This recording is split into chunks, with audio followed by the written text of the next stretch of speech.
Mohon maaf, kami mengganggu waktunya. Perkenalkan, nama saya Anissa Indrawati dari Universitas Jambi, program studi pendidikan guru sekolah dasar semester 2.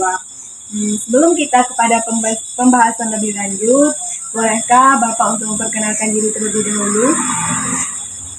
Assalamualaikum warahmatullahi wabarakatuh. Waalaikumsalam. Saya nama asli Santo, nama panggilan Santo, nama panggilannya Mas Dokter Fotokopi. Jadi di sini kita mengenal Dokter Fotokopi, memiliki usaha fotokopi yang kurang lebih hampir di atas 10 tahun lebih, kurang lebih itu yang kita lakukan. Jadi begini Bapak, kami izin melakukan observasi atau review terkait usaha yang Bapak jalankan yang dinamakan dengan Dokter Fotokopi yang menerima jasa percetakan, fotokopi, jual beli alat tulis, dan lain sebagainya. Dari yang kami lihat, sejak kami berada di kota ini, yaitu pertengahan tahun 2021, perkembangan terkait usaha yang Bapak jalankan ini itu sangat baik dan luar biasa. Untuk itu, kami ingin menggali rahasia-rahasia kesuksesan Bapak dalam mengelola usaha ini. Apakah Bapak bersedia? Silakan. Baik, terima kasih saya ucapkan. Sebelum menekuni usaha Dokter Fotokopi ini, apakah Bapak memiliki usaha lain? Sebenarnya sejarah dari Dokter Fotokopi ini kita tidak hanya membuka toko fotokopi percetakan print dan sebagainya. Awal mula Dokter Fotokopi ini berdiri karena profesi kita sebagai seorang mekanik atau teknisi mesin fotokopi. Makanya itulah kenapa toko atau usaha kita ini kita namakan Dokter Fotokopi. Jadi kita sebelum membuka fotokopi ini, kita sebenarnya basicnya servis dan jual beli mesin fotokopi. Jadi kita ibaratnya membuka usaha itu hampir bertahun-tahun. Dan selanjutnya karena melihat potensi di sini, akhirnya kita buka copy center yang kita sebut copy center yang melayani print, fotokopi, percetakan, dan sebagainya, ATK dan sebagainya. Cuma yang mengelola di sini adalah orang rumah atau ibu istri. Selanjutnya nama dan sebagainya tersebut mulailah muncul namanya Dokter Fotokopi. Jadi usaha fotokopi ini di background-nya atau di latar belakang memang kita ini memang tukang servis berarti. Jadi Bapak mempunyai pengalaman yang sangat banyak sebelum memiliki usaha ini. Berasal dari manakah modal usaha Dokter Fotokopi ini? Modal usaha sebenarnya kita dari nolian, bahkan dulu dari istilahnya minjam yang awalnya tidak ada usaha ini, dari minjam ke personal, akhirnya minjam ke bank, akhirnya pinjaman-pinjaman itu kita selesaikan. Terus untuk modal selanjutnya kita pengadaan tanah dan bangunan. Kebetulan kita, kalau dulu kita masih kontrak, kebetulan sekarang kita punya tanah dan bangunan sendiri. Akhirnya kita ada lebih kuasa untuk fokus ke pengadaan atau pengembangan usaha. Kemudian bagaimana Bapak cara memasarkan usaha ini agar lebih dikenal banyak pelanggan? Untuk pemasaran, untuk dari kebetulan dari tahun per tahun anak PG SD dari kakak tingkat kalian pasti akan kenal Dokter Fotokopi. Itu dikarenakan karena kita pelayanannya tidak membanding harga, tapi kita mengasih layanan plus, masih pelayanan maksimal kepada pelanggan. Misalnya kita dengan pelanggan lebih akrab, lebih kekeluargaan, bahkan saking akrabnya kita sampai hafal nama-nama mereka dan sebagainya kalau sudah berkenalan. Yang kedua, kita mengikuti zaman. ketika zaman ini sudah mulai ke media sosial, baik ke Facebook atau WA, akhirnya kita juga mengikuti perkembangan teknologi atau informasi baru. Akhirnya kita membagi nomor-nomor WA kita kepada ke pelanggan, terutama di sini kan mahasiswa, gitu kan.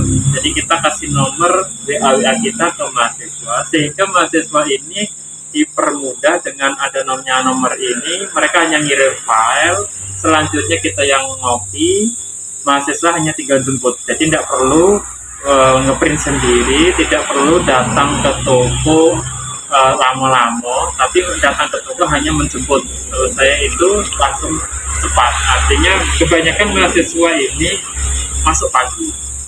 Yang ketiga, kita mengasih servis yang tidak diberi yang tidak ada yang di toko lain atau hal lain. Misalnya toko lain buka jam 7-8, di dokter fotokopi jam setengah 7 pun buka.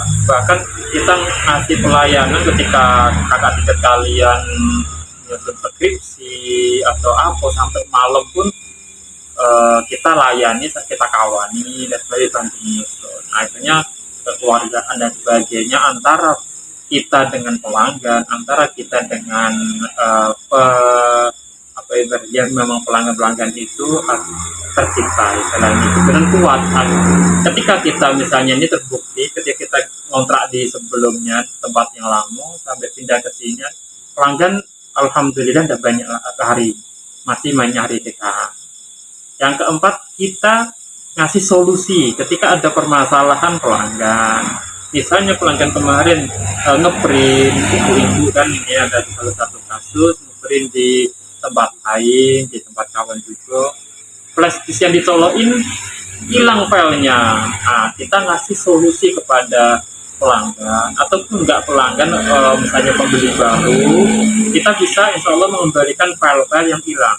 Bahkan kakak tingkat kalian ada file skripsi dulu hilang, terus sampai nangis-nangis, alhamdulillah sampai sini kita bisa mengembalikan file itu. Jadi ibaratnya memberi servis dan solusi gitu. Lalu berapa omset per hari yang Bapak dapatkan dari usaha dokter fotokopi ini? Untuk omset kita ini di daerah kampus, ibaratnya omset itu relatif, maksud saya bisa naik bisa turun. Ketika mahasiswa libur, sejak corona hampir 2 tahun lebih, otomatis omset kita terjun payung. Ketika anak mahasiswa mulai masuk, omset kita mulai naik lagi. Cuma kenaikan dan sebagainya itu per hari kita tidak bisa menaksir. Masalahnya pendapatan kita ini, kita masih belum ada laporan keuangan dan sebagainya. Secara manajemen keuangan kita belum secara profesional. Artinya kita masih naik turunnya itu pembukuan masih kesulitan. Jadi selama dampak dari corona kemarin itu sangat signifikan sekali. Kita sampai tidak sempat ada pembukuan. Dan mungkin kalau zaman dulu ketika pas rame-rame sebelum corona, mungkin kalau sehari kita buka pagi sampai malam bisa mencapai 1 juta per hari, artinya itu. Cuma setelah corona dan sebagainya, akhirnya pendapatan kita turun drastis, bahkan sampai 200.000, kadang sampai tak nyampe 100.000, kadang karena sepinya mahasiswa masih online itu kena dampaknya. Jadi pendapatan per hari kita masih belum sehat betul, kurang lebih. Pertanyaan terakhir, apa harapan Bapak terhadap usaha dokter fotokopi ini ke depannya? Untuk ke depan, untuk saya sendiri, berarti ini harapan untuk usaha saya sendiri gitu ya. Jadi karena saya seorang teknisi fotokopi, saya sangat memahami setiap toko, setiap saya servis, saya akan mengamati toko itu, apa nilai positifnya, apa negatifnya kita pelajari dan saya aplikasikan ke toko. Akhirnya ketika saya nyari di toko, misalnya tempat usaha orang lain, orang ini ada positifnya seperti ini, akhirnya kita aplikasikan. Orang ini kurang ini, akhirnya kita hindari, seperti itu. Jadi harapan kita usaha fotokopi ini bisa beradaptasi sesuai dengan perkembangan zaman. Yang pertama. Yang kedua, usaha fotokopi ini karena saya dari kacamata saya seorang teknisi, saya jual beli mesin, omset jual beli mesin turun karena corona dan sebagainya. Kita bukan menakut-nakuti usaha fotokopi ini sih. Usaha fotokopi ini hanya sebagai daya tarik yang sebagai penyeimbang itu mungkin ATK, print dan sebagainya, itu yang harus kita lengkapi termasuk aksesoris dan sebagainya.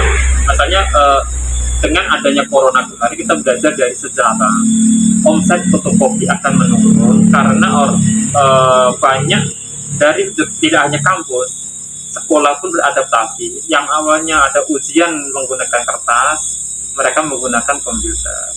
Atau artinya perubahan sangat signifikan ini dipengaruhi dengan zaman.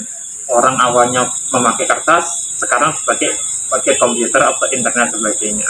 Terus mahasiswa yang dulunya ngeprint, sekarang karena online banyak yang soft copy-nya dikasih ke dosennya hanya minta soft copy-nya. Akhirnya berkurang. Takutnya kita usaha fotokopi ini sama dengan nasib dengan usaha wartel, warung telepon zaman dulu yang mati gara-gara munculnya HP, terus warnet mati juga gara-gara HP, dan takutnya usaha fotokopi kita ini juga akan tergerus zaman. Sehingga untuk harapan saya dan kawan-kawan termasuk yang punya usaha fotokopi, mulailah untuk beradaptasi dengan perkembangan zaman. Jangan sampai terfokus hanya di usaha fotokopi aja, karena perkembangan zaman ini sudah mulai digital, informatikanya dan sebagainya sangat kecanggihan, maka kertas dan sebagainya ditinggalkan. Mungkin lama mungkin berkurang. Di Pulau Jawa sudah mulai banyak berkurang. Akhirnya usaha kita ini, takutnya kita ini akan mati juga usaha ini. Makanya bersiap-siap untuk ada serep ataupun cadangan ketika usaha fotokopi ini kita kurang, apa yang kita harus pikirkan untuk usaha selanjutnya. Kurang lebih seperti itu. Terima kasih atas segala berbagi atas kecerdasannya. Semoga apapun harapan Bapak terhadap usaha ini bisa terwujud. Amin. Terima kasih. Assalamualaikum warahmatullahi wabarakatuh. Waalaikumsalam.